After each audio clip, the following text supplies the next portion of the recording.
Namaskar. Yesterday I was listening to a few satsangs of Papaji,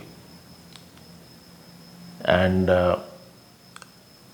in this today's episode, I'll be sharing a few sections from that satsang, which I had in my journey found very useful, and sharing them now would be very pertinent. In addition, this would also be a sort of sequel to the previous episode, because the question that we dealt with yesterday, it is relevant to that question also. So, having found out, having had an idea and exposure to what is the self, what is not self, what is organic, what is inorganic. Generally, we at this stage we know. So let's take it that the sun, it is shining from the top and it is illuminating everything. Everything that is coming under its sunlight. So the sunlight, the sun becomes the witness to all that is down below. Similarly, the Atman, we, what we say, Atman, or we can say it or that is also a witness to everything. So let us be concentrating on that, let us focus on that continuously, day in and day out. And this focus should be unbroken. Unbroken by the various boundaries of body, say inside and outside. No. There should be no barrier, nothing to be dividing in terms of body or not the body, inside or outside. In addition, this also becomes a stage where the waker realizes that he was not the dreamer, he is the waker. So we remain in this state of waking continuously. And while we are in this waking state,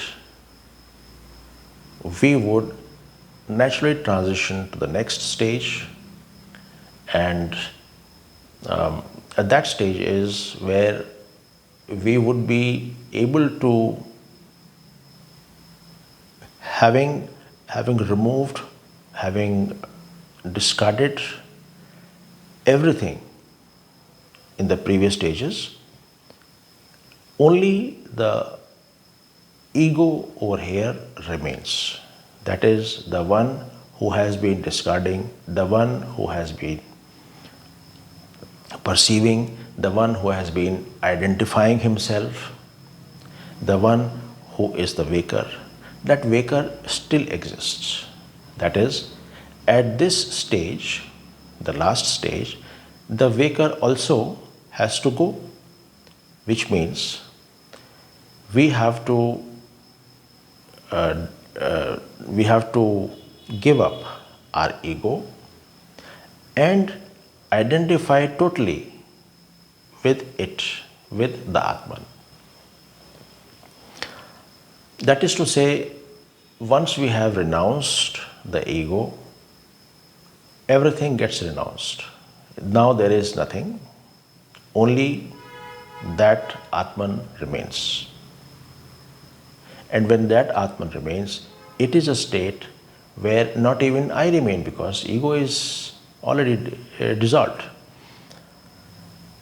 This stage is something akin to a sleep state where nothing exists, not even the sleeper exists,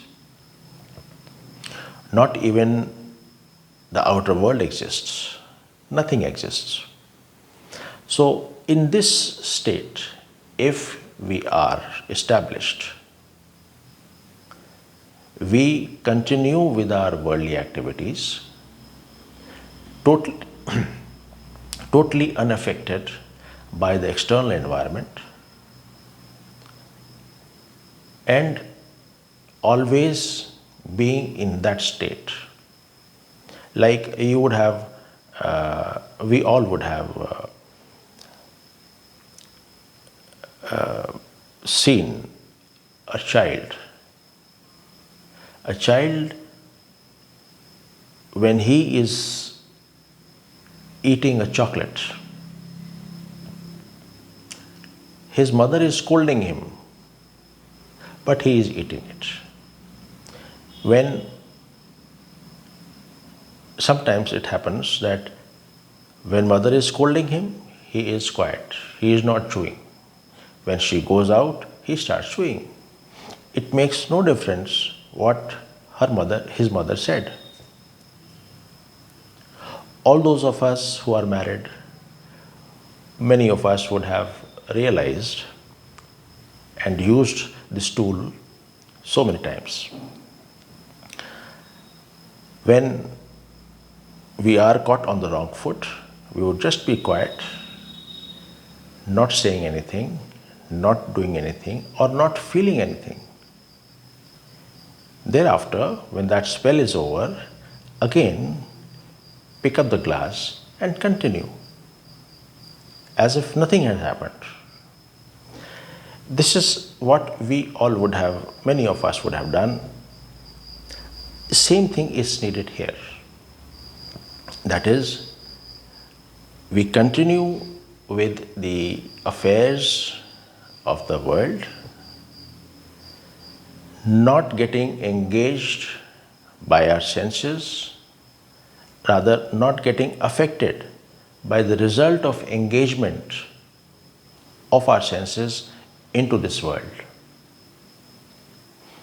When we are being scolded, reprimanded for something by our better halves, we are engaging with the senses, but nothing is registering inside. So when she goes, things continue. Similarly, the same thing is to be done here. And once we are established in this state is called sleeping while awake. That is, we are awake, we are doing things, but we have slept to the effect of senses on us. So from that part, we are protected.